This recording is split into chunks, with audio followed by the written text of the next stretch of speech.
안녕하세요. 끝내주는 경제 시작합니다. 이광재입니다. 오늘 성공회대학교 미래지식연구원과 함께하는 인구 싱크홀, 대한민국의 선택은 마지막 시간입니다. 많은 분들이 인구 감소를 걱정할 때 경제 성장이 안 되는 것 아닐까? 일할 사람이 줄어들면 복지 비용은 늘어나는데 어떻게 되는 걸까? 라고 걱정합니다. 그러나 또 한편 우리가 중요한 게 하나가 있는데 바로 국방 문제입니다. 우리나라 대한민국 상비군이 45만 명인데 이제 1년에 태어나는 신생아가 23만 명입니다. 그러면 남녀를 1대1로 보면은 남자 비율이 10만 명 정도입니다. 그러면 과연 이러한 인구 감소 시대에 우리는 어떠한 국방 계획을 세워야 하는지를 알아보도록 하겠습니다. 네, 한반도는 지금 70년 이상 군사적인 긴장 속에 빠져 있죠. 네, 오늘 우리가 던진 질문은 단순하지만 가장 근본적인 질문이 아닐까 싶습니다. 줄어드는 병력으로 대한민국을 과연 어떻게 지킬 것인가, 그 방법론에 대해서 다양한 이야기들이 있는데요. 네, 오늘 문제의 중심에는 AI, 드론, 무인기, 그리고 자유무기 체계 등 이전과는 완전히 다른 국방 혁신의 흐름이 있습니다. 오늘 퀀텀 에어로 전동근 대표님 모시고 자세한 이야기 들어보도록 하겠습니다. 어서 오세요. 네, 안녕하세요. 네, 어서 오세요. 이재명 대통령은 AI 전투 로봇과 자율 드론을 갖춘 50명이면은 수천 명을 상대할 수 있다. 상비 병력 숫자로 국방력은 걱정할 필요가 없다. 이렇게 말씀하셨는데요. 대표님은 어떻게 보시나요? 현재 우리 기술 수준으로 가능한 범위와 아직 넘어야 할 한계 이런 걸 보면 어떻게 보시나요? 네, 일단 이렇게 말씀해주신 방향은 너무 맞는 방향이라고 저는 생각을 하고요. 다만 이제 사실 AI 관련돼 가지고 이제 로보틱스 기술이 이제 막 상용화되고 있다 보니까 아직 갈 길은 너무 많습니다. 네. 멉니다. 그래서 예를 들어서 지금 우리 국방에서 처한 문제는 어떻게 하면은 이제 AI 무기에 대한 소요를 기획할 때 어떤 조건으로 할 것이냐. 그 다음에 이제 안전하게 어떻게 AI가 국방에서 문제 없이 잘 활용이 될 것이냐. 그다음에 윤리 문제도 있고요. 그뿐만 아니라 이제 AI에 대해서 이제 무기 체계가 개발이 되면 어떻게 이거를 군에서 시험 평가를 할 것이냐, 수락 평가를 할 것이냐 이런 많은 과제들이 이제 아직 산적해 있습니다. 네. 그리고 이제 이거에 따라서 이제 거기에 맞는 군사적 이제 AI를 해야 되는데 해외는 이제 미국에서 이제 막 조단위 투자를 받으면서 이제 커지고는 있으나 아직 우리나라는 그쪽 분야에 대해서는 전무하고 있어서 빠르게 이제 해외 기술들을 벤치마킹해서 지금 국내 기술 기반을 마련을 해야 되는 그런 상황입니다.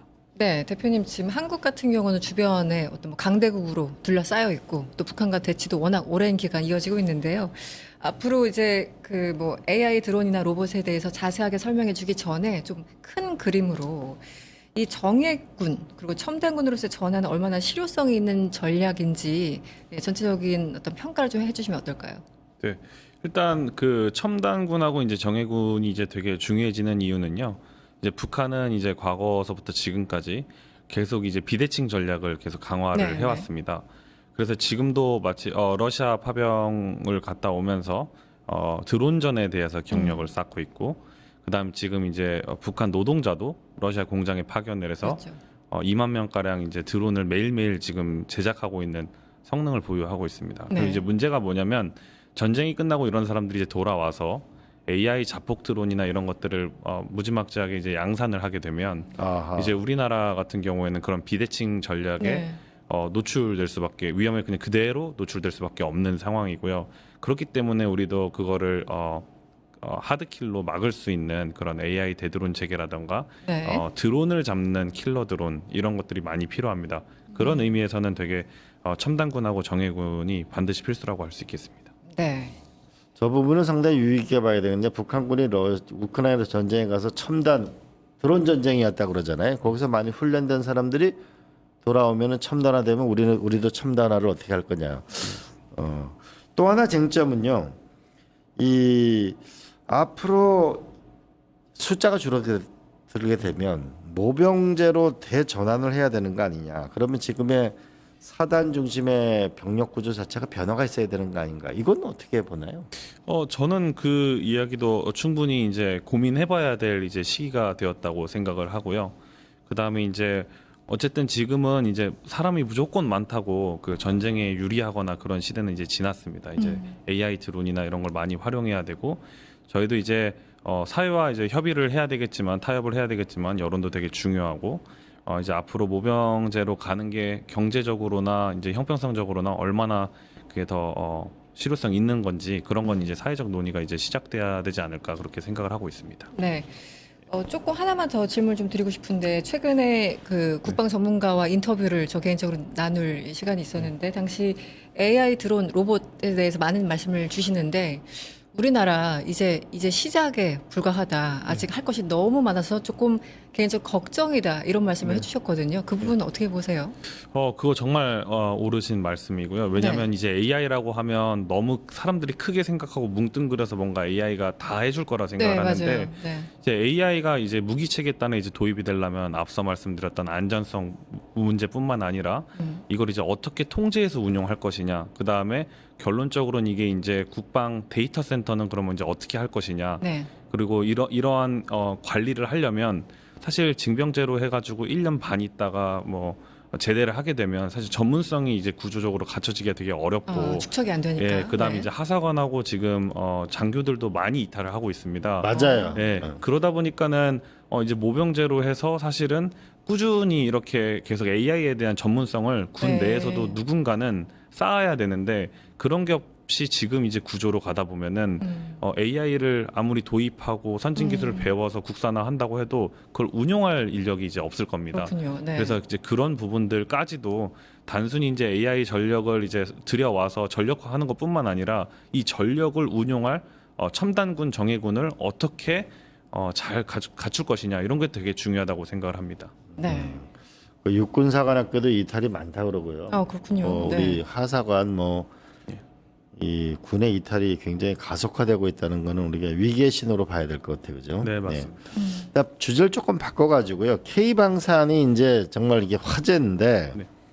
정말 우리의 가장 경쟁력 있는 기술은 뭐고 우리가 어느 정도 수준에 와 있고 해외에서 무슨 경험하셨던 부분에서 좀 그런 구체적인 반응이나 뭐 이런 걸 좀 소개하실 수 있을까요? 네. 일단은 우리나라의 이제 가장 장점은 이제 엄청 빠른 배송과 이제 단기간 안에 납기를 맞출 수 있다는 부분들이 엄청 강점으로 부각이 됐고요. 네. 이제 폴란드나 이제 해외에서도 예상됐던 납기보다 빠르게 이제 납품했다는 거에 대한 엄청난 칭찬을 받을 수 있었고 저희는 지금까지는 이제 하드웨어 중심의 그런 자주포나 아니면 네. 전차나 전투기에 대한 우수성이 있었습니다. 네. 근데 이제 앞으로는 AI 무인 체계의 무기 시대가 도래하면서 이제는 소프트웨어 중심의 강점을 보여야 될 텐데 네. 저희 나라는 이제 과거에서부터 IT 강국으로 불리지 않습니까? 그래서 지금 빨리 국방 AX 전환을 통해서 좀 더 소프트웨어 중심의 무기 체계를 좀 더 갖춰야 되는데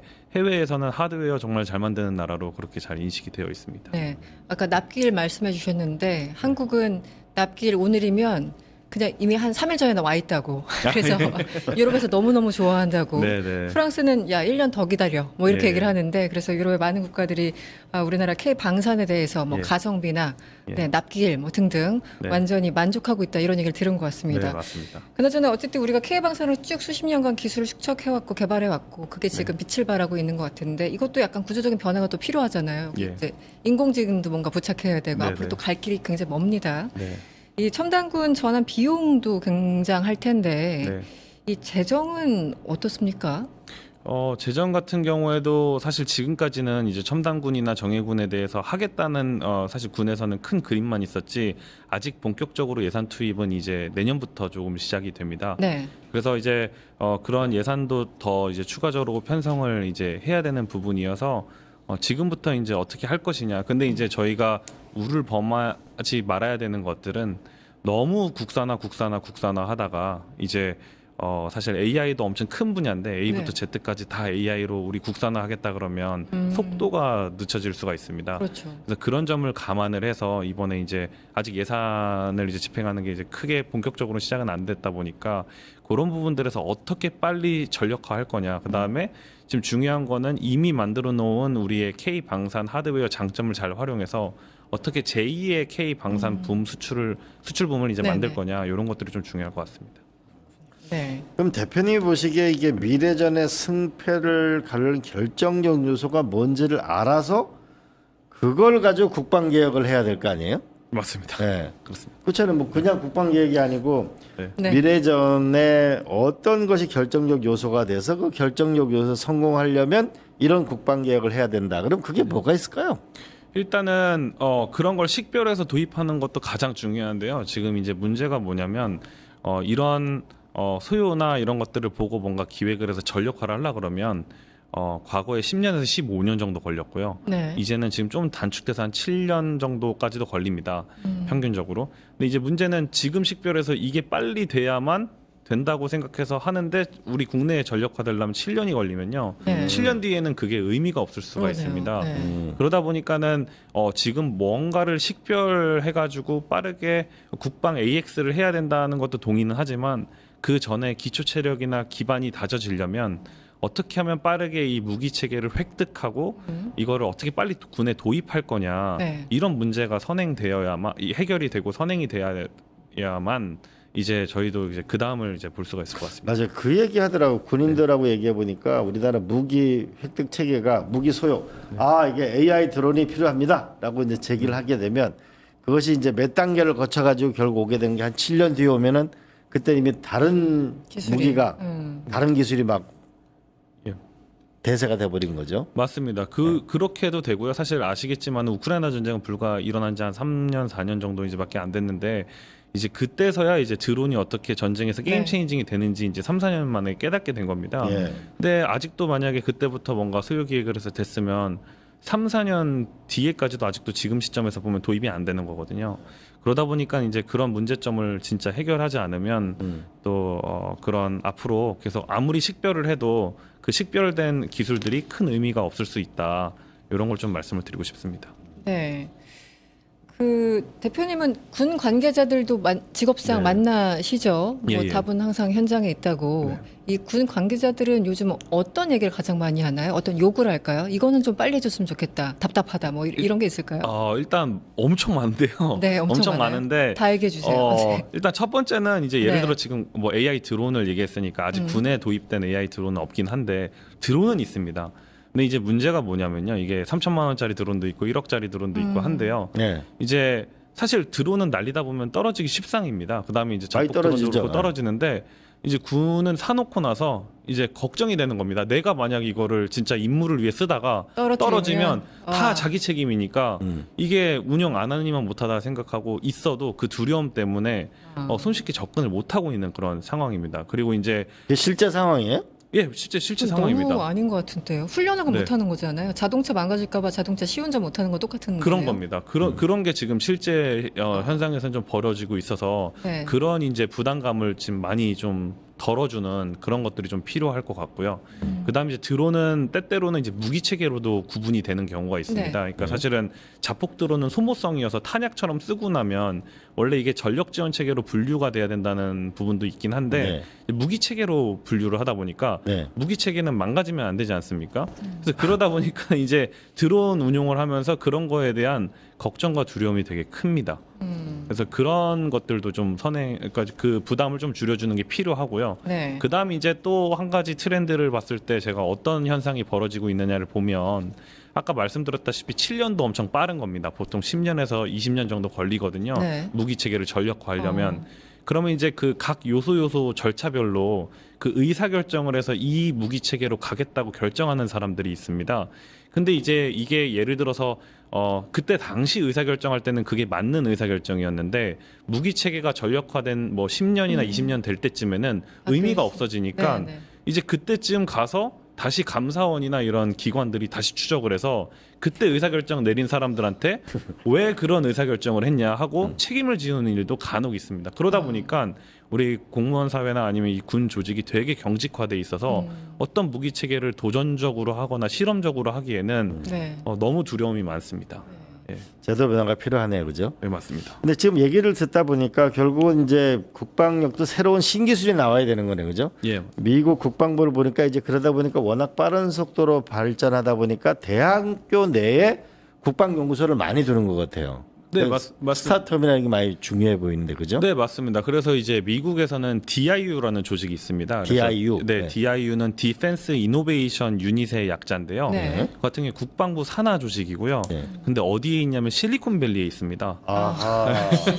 그래서 이제 DIU가 하는 일은 네. 사실 이제 군에 대한 정보나 필요한 기술들이 뭔지 사실 일반 중소기업이나 스타트업은 알기 어려우니까 DIU가 그 마중물 역할을 하고 있습니다. 그래서 군에서 필요한 기술들을 잘 알고 있고, 그다음 이제 실리콘밸리 안에 있으면서 실리콘밸리 스타트업 중에 첨단 기술들이 뭐가 있는지 식별을 해서 군과 매칭도 해주고요. 필요에 따라서는 이제 50만 불, 60만 불씩 지원도 해줍니다. 네. 이번에 그 얘기를 들어보니까 전동근 대표님께서 그 시드머니로 어마어마한 투자를 받으셨다고 하는데 어쨌든 아주 오랫동안 어떤 문제의식이 조금 있으셨을 것 같아요. 예, 예. 이게 창업을 하기가 사실은 굉장히 어려운 분야 같습니다. 왜냐면은 돈도 많이 들고 예. 그렇다고 뭐 100%뭐 보장 이런 것도 사실은 아니잖아요. 예, 맞습니다. 어떻게 시작을 하게 되셨습니까? 저는 이제 사실 10년 전에 네. 우리나라가 이제 누리호나 다누리호를 보내기 전에 이제 그때 당시 이제 사회적 논의가 딱 10년 전이었는데요. 네. 그 우주 산업을 이제 개발해야 되냐 말아야 되냐 이제 얘기가 있었습니다.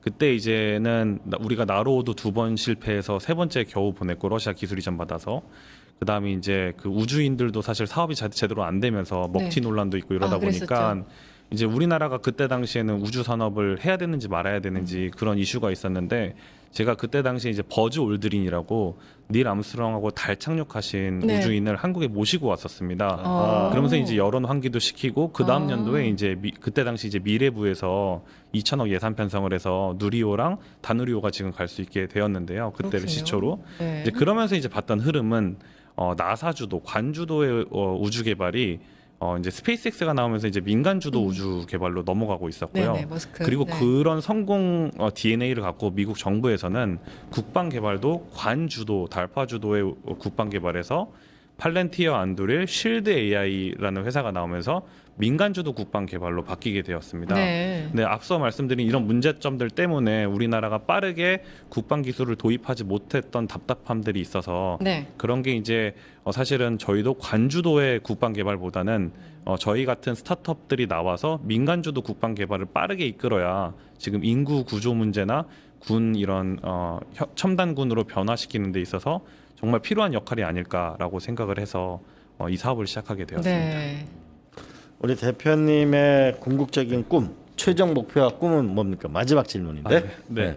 저는 있잖아요. 그 사실 이 사업을 하는 이유는 사업 보국이라는 그 좌우명을 갖고 있습니다. 그래서 사실 우주 산업을 했던 거는 제가 죽을 때까지 정복하지 못하는 산업이 우주 산업이라 생각을 했고요. 근데 이제 우주 산업하고 이런 방산 AI 산업에 관심을 갖고 도전을 하게 된 계기가 첨단 산업이고 이게 이제 앞으로 제가 이제 기성세대가 됐을 때 네. 우리나라를 먹여 살릴 수 있는 수출 효자 품목으로서 할 수 있는 첨단 산업이라고 생각을 해서요. 이 사업을 시작하게 되었는데 네. 앞으로도 절대 이런 좀 힘든 현실에 굴하지 않고 지속해서 우리나라 경제 보탬이 되는 그런 대한민국의 글로벌 창업가가 되는 게 제 꿈입니다. 이 32살에 우리가 꿈을 갖고 있는 대한민국의 국방력도 강하게 하고 미래 산업도 만드는 첨단 창업가를 한번 만나는데 이런 분들이 많아졌으면 좋겠어요. 그럼요. 네. 곱하기 100. 네. 곱하기 100. 네, 지금까지 퀀텀 에어로 전동근 대표님과 함께했습니다. 오늘 말씀 고맙습니다. 네, 네, 감사합니다. 고맙습니다. 네. 네.